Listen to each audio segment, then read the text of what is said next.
आप सभी को प्रभु यीशु मसीह के नाम में जय मसीह की। तो आइए जानते हैं आत्मा कलीसिया से क्या कहता है। विश्वासी और अविश्वासी में अंतर होना चाहिए।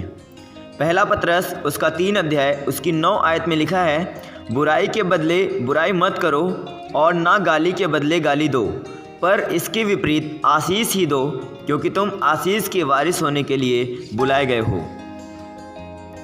मेरे प्रियो, आज हम बात करेंगे एक मसीह और अविश्वासी में क्या अंतर होना चाहिए। तो मेरे प्रियो, एक मसीह व्यक्ति को बहुत ही सावधानी से रहना चाहिए। मेरे प्रियो, आज संसार में बहुत ऐसे लोग हैं जिसके कारण मसीह की बदनामी होती है। मेरे प्रियो, वो कोई और लोग नहीं हैं, वो हम और आप ही होते हैं।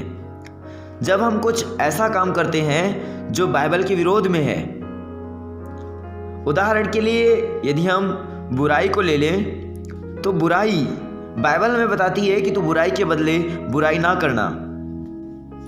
तो मेरे प्रियो, आज कितने मसीह ऐसे हैं जो बुराई नहीं करते। मैंने बहुत लोगों को एक दूसरे की बुराई करते हुए सुना है। कोई ये कहता है कि वो कलीसिया सही नहीं है, और कोई ये कहता है कि वो व्यक्ति सही नहीं है। उसके अंदर ये चीज़ें हैं, उसके अंदर वो चीज़ें हैं जो संसार के लोगों के अंदर पाई जाती हैं। तो मेरे प्रियो, जब आज एक मसीही व्यक्ति दूसरे मसीही व्यक्ति पर उंगली उठा रहा है और ये कह रहा है कि वो सही नहीं है, और दूसरा कहता है कि वो सही नहीं है, तो मेरे प्रियो, आज संसार के लोग तो यही कर रहे हैं। तो आप में और संसार के व्यक्ति में क्या फर्क है, क्या अंतर है? आप भी तो वही कर रहे हैं जो संसार करता है, आप भी तो वही कर रहे हैं जो आपका पड़ोसी करता है, जो अविश्वासी है। तो क्या अंतर है दोनों में? यदि एक अविश्वासी व्यक्ति गलत संगति कर रहा है, फिल्मी गाने सुन रहा है जो अश्लीलता से भरे हुए हैं, शादी में फिल्मी गाने पर डांस कर रहा है जो अश्लीलता से भरे हुए हैं, और गली में चलते हुए लड़कियों को छेड़ता है, गाली निकालता है अपने मुंह से, शराब पीता है, नशीली चीज़ें खा रहा है और सब प्रकार की बुरी बातें अपने मुंह से निकालता है। और यदि एक मसीह व्यक्ति भी यही काम करता है जो संसारिक व्यक्ति कर रहा है, तो मसीह और अविश्वासी में फिर क्या अंतर है? मेरे प्रियो, आप जो मसीह में हो, मैं आपको बताना चाहता हूँ कि आप अपने आप को अलग करो इस संसार के लोगों से, नहीं तो आप ना खुद बच पाओगे और ना लोगों को बचा पाओगे। मैं आपको एक छोटे से उदाहरण के द्वारा ये बात समझाना चाहूंगा। एक नाव जो गहरे पानी में चलती है, तो वो अपने अंदर पानी को नहीं लेती। एक नाव जो गहरे पानी पर चलती है, पर वो अपने अंदर पानी को नहीं लेती। यदि वो पानी को अपने अंदर ले लेगी तो वो डूब जाएगी। तो मेरे प्रियो, आप और हम संसार में तो रहते हैं और संसार में चलते फिरते हैं, पर यदि हम अपने अंदर संसार की बुरी चीज़ों को आने देंगे तो हम ना खुद बच सकते हैं और ना दूसरे को बचा सकते हैं। क्योंकि यदि हम किसी को मना करें कि आप बुराई ना करें और गाली ना दें, आप अपने मुंह से अपशब्द ना निकालें, और हम खुद निकालते हों और हम खुद ये सारी चीज़ें करते हों, तो क्या उस व्यक्ति पर जिसे हम बता रहे हैं कुछ प्रभाव पड़ेगा? तो मेरे प्रियो, मेरा मानना तो यह है, उस पर कोई प्रभाव नहीं पड़ेगा।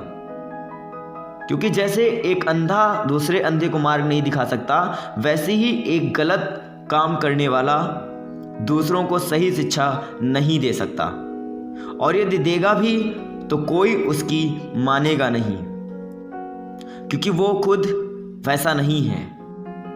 इसलिए मेरे प्रियो, आप अपने स्वभाव को सही करें, क्योंकि आप खुली हुई किताब के समान हैं।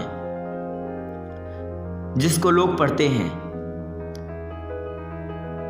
मेरे प्रियो, आप जिस जगह पर रहते हैं, आप जहां जाते हैं, वहां के लोग आपके स्वभाव को देख के पहचान लें कि यह व्यक्ति अलग है, यह व्यक्ति कुछ खास है। क्योंकि जब एक अविश्वासी आपको देखेगा, आपके सामने रहता है या आपके बगल में रहता है, तो उसे कुछ अलग लगना चाहिए कि यह व्यक्ति जो पहले था अब वैसा नहीं है।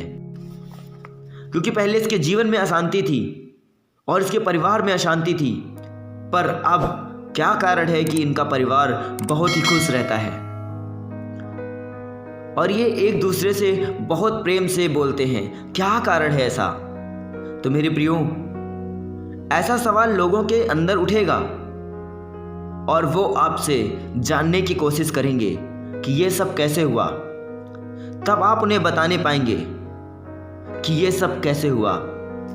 लेकिन यदि आपके जीवन में अशांति रहेगी, आपका स्वभाव ही सही नहीं रहेगा, आपके कार्य भी सांसारिक होंगे, तो यदि आप उन्हें बताएंगे भी कि प्रभु शांति देता है, प्रभु जीवन बदलता है, तो वो इस बात पर विश्वास नहीं करेंगे। क्योंकि आपके जीवन में उन्हें ऐसी कोई भी चीज़ नहीं दिख रही होगी। इसलिए मेरे प्रियो, अपने जीवन को सुधारो, अपने स्वभाव को मसीह के स्वभाव जैसा बनाओ और मसीह के फल को अपने अंदर लाओ, जिससे कि लोग आपके स्वभाव को देख के अपने जीवन को खुद ब खुद बदल लें और आपको बताने की ज़रूरत भी ना पड़े।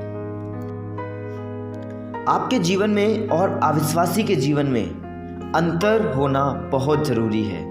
मेरे प्रियो, आपका जीवन और एक अविश्वासी व्यक्ति का जीवन अलग अलग दिखना चाहिए। क्योंकि जब दोनों एक प्रकार दिख रहे होंगे, या तो अविश्वासी में गलती है या फिर विश्वासी में, आप खुद जानते हैं। जय मसीह की। God bless you. परमेश्वर आप सभी को बहुत आयत की आशीष दे।